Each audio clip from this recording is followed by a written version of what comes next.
In 2020, we were faced with the reality of working from home full-time for the first time and had to find new ways to stay productive. One of the first things that many of us discovered is how much we rely on the equipment that we have in the office and how much we need that to be productive, especially at home. This, however, presents us with an opportunity to be able to develop our home office and make sure that when we're at home, we're working as effectively as we possibly can, if not better than we might be in the office. Hi everyone, and welcome back. My name is Rhys Angulatta. I'm a data analyst working in London, and here on this channel, we go through all things self-improvement, productivity, health, wealth, and happiness to try and help you find the most fulfilling and purpose-filled lives. If you're interested in trying to make your work from home life as productive as possible, stick with us, we're going to jump right into it. Before we get to the work from home space, let's have a look at the research. Let's see what the science tells us about how to be productive when working from home. Firstly, the research showed us that we should be dressing for the job that we have. The term enclosed cognition describes the effect that wearing the right clothing for your job has on your ability to perform. This was coined by the Journal of Experimental Psychology.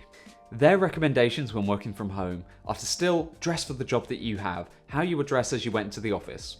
Perhaps you might want to consider dressing a little more comfortably because you're not having to commute, you're not having to be in the office, and potentially you're not even being client facing, but make sure that you're dressing appropriately to be actually starting to do your work. This sort of leads into the sort of desk setup, I suppose, but it's important to sit next to a window with natural light if at all possible. A study at the University of Oregon found that people that sat next to a natural light source saw a reduction in headaches, eye strain, and blurred vision by approximately 84%. Working out. Apart from the obvious mental and physical health benefits, working out makes a real difference on your ability to focus during the day and helps you burn off some of that stress. If you can, try and get outside. Even if it's just a walk, it doesn't need to be a really heavy HIIT class or anything like that. It doesn't even need to be a run. Even if you just go for a walk, an hour a day perhaps, that is enough to stimulate your brain, get exposure to natural light, and allow you to burn off some of that stress that you may be getting from being enclosed for long periods of time. Personally, my local CrossFit box lent us a bunch of equipment so that we can attend Zoom calls and carry on with our programming as much as possible. It really makes a massive difference to my mental health, particularly during the day, and helps structure my day a little more. I tend to have it at around 12:30. But I would encourage you to try and find something that you can stick to. Something that you know that it's in the diary, it's in the day. You can just go, do your exercise, come back to work feeling really refreshed and ready to go. Okay, so I'm going on the assumption that you have a laptop or a desktop or something like that that you brought home from the office. So the first thing that we're going to look into is a desk, of course. What you want to try to avoid really is trying to sit at the dining room table, the kitchen table, or anything like that. Obviously, if budget's kind of a little tight, I understand that that may not be a possibility for everyone. But generally, these tables are a little high for comfortable sitting, unless of course you have a chair that allows you to go up really, really high, but that's down to a personal situation. You can pick up some really great options from Amazon or IKEA for really not a lot of money either. I'd encourage you to take a look and see if there's anything that falls within your budget if possible. Now, as we discussed previously, trying to sit yourself next to a natural light source is really important. But the second most important thing is trying to, if not the most important thing, is just situating yourself away from distractions. So make sure you're not next to a TV or you're not next to a really busy road if possible. Just try and eliminate as many distractions as you possibly can so you can try and focus on your work. If your budget really stretches quite far, consider a standing desk. Those are really great. I use them in the office all the time, and they just make a considerable difference to my health. Being able to stand up during the day for long periods of time, that combination of sitting and standing is definitely shown to be more beneficial than just sitting down all day. Okay, the next thing to look at is an office chair. Now, if possible, you want to try and avoid using dining chairs or your living room chair because it doesn't really have that level of support for your back that you need for long periods of time. According to physiotherapists, these are the features that you should be looking for when trying to buy an office desk chair. Ensure that your chair has proper support from your back. It needs to be able to be adjusted for proper lumbar support. If possible, try and get a chair that can also support your arms and can be adjusted for your particular height. Also ensure that the chair goes high enough so that your legs rest at a 90-degree angle. I've included some resources in the description for you to take a proper look. Okay, the next piece of equipment I'm going to recommend is an external monitor. Now, you may have actually brought some home from the office already, but I would really encourage you to try and get your own home setup as much as possible and not to rely so much on your employer. This mainly just shows that you're being quite proactive about it and may encourage them to allow you to work from home a little more often after this whole sort of lockdown situation. Now, the kind of monitors that you should be looking for, you should be looking for at least a 1080p monitor. But if your budget can stretch to it, I'd really encourage you to try and splash out on getting an ultra-wide monitor. I found that they're incredible for productivity. Being able to have 2, if not 3 full-size screens open on the same monitor is just invaluable. Having a spreadsheet there, web page there, something else there, is fantastic. You can multitask in so many great ways, and it just saves having to sort of alt-tab every 15 seconds to reference data. Again, there are some budget options available. I've included a few of my choices down in the description below for you to check out. The next thing I would encourage you to pick up is either a monitor riser or a monitor arm. A monitor riser is the more budget-friendly option. But if your budget really doesn't even stretch to that, I'd encourage you maybe to stack the monitor on top of a bunch of books. What we're aiming for really is to try and get the top of the monitor in line with your eye levels, so that you're looking down slightly, but you're not having to look down completely, nor do you want to be arching your head up to be able to read the monitor either. But you'll find that you'll get a lot more flexibility from a monitor arm. So typically these attach to the back of the table. The monitor can be moved closer towards you, further away from you, up and down, and swivel even some vertical stuff as well. But it just gives you that sort of flexibility and actually clears up a lot of space underneath the monitor. So you can put other things like a journal or a pencil case or anything else that you kind of want on your desk really.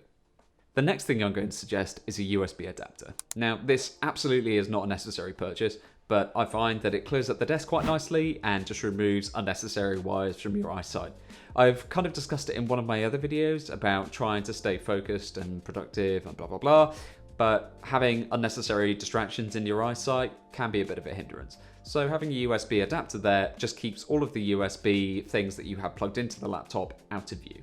You can even stick it to the back of the monitor if you wanted. That's what I do, and that's a really elegant solution to it. My next suggestion would be to pick up an external keyboard and mouse. You really don't want to be using the keyboard on your laptop and the trackpad, so you want to get an external keyboard and mouse for this purpose. Now, you can get wired ones, of course, but I would really take the opportunity to spend a little more and get a Bluetooth connected ones. Again, it just removes unnecessary ugly wires from the desk and makes moving it around a lot easier as well. And if you wanted to then go out and work in a coffee shop when we're allowed to again, you could bring that with you, and that's a great alternative.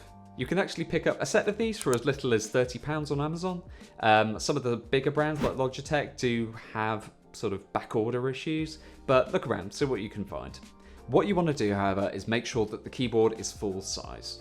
The problem with some of the smaller keyboards is that the keys kind of get a little squished together. That's not great for the health of your hands, particularly if you're like that the whole time and your hands are angled in. That's not ideal. What you want them to be is nice and straight and be able to type naturally, as you would on a full-size keyboard.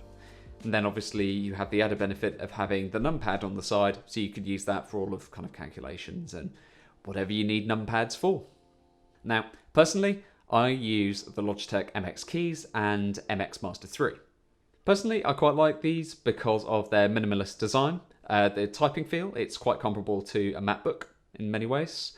And my ability to be able to jump between multiple devices using the different Bluetooth USB receivers that Logitech offer. My next recommendation is going to be headphones. Now, I covered this in my previous video about this kind of music that you can listen to for focus and productivity, but I would encourage you to try and get Bluetooth ones, and preferably something that's noise cancelling. So if you do live in quite a noisy environment, if you've got kids or partners or you live on a very busy road, you can try and block out as much of that external noise as you possibly can. A webcam. Now, I sort of mentioned in one of my other videos that it's not great when you're using the laptop webcam, mainly because the viewing angle is pretty horrendous and it's just sort of looking up at you. It's kind of a below up view angle, which isn't very flattering at all, right? So it's better to have something, whack it on top of the monitor, and you can get a nicer angle, the quality is going to look a lot better, and you're going to come across a lot more professional, particularly if you're in calls with clients or you're in calls with anyone important in the company, really. It just makes you seem a bit more professional and put together in your home office situation. My next recommendation is going to be a journal. Now, I talked about this in my to-do method of 2021, but I find that handwriting my daily to-do tasks is really beneficial in trying to actually get them done, and ticking them off is just pretty satisfying. If you're interested in my to-do list method, I use the bullet journal method, then you can click up there. I hope. Or I'm wrong. And it's up there. It's one of these. Along with the journal as well, it's nice to just have a good set of stationery next to you. Try and keep it in a minimalist pencil case, something that isn't too distracting, or just like one of those pen pot holder things. But to each their own. Now, my final recommendation that I was just thinking about is getting a lamp, actually. Especially now that we're in the middle of winter, having the big overhead lights really isn't great for your eyesight. So having something that's sort of small to the size of the desk is quite helpful. And actually, if you get something that's slightly adjustable as well, you can use that on your Zoom calls to really improve the quality of the webcam. Now, the last thing I really want to cover about this whole desk setup thing is how useful it's going to be going forward. It's worth remembering that this is an investment into your future as well. For any future prospective employers, I imagine many of them will actually be asking, what's your home setup like, in case something like this happens again?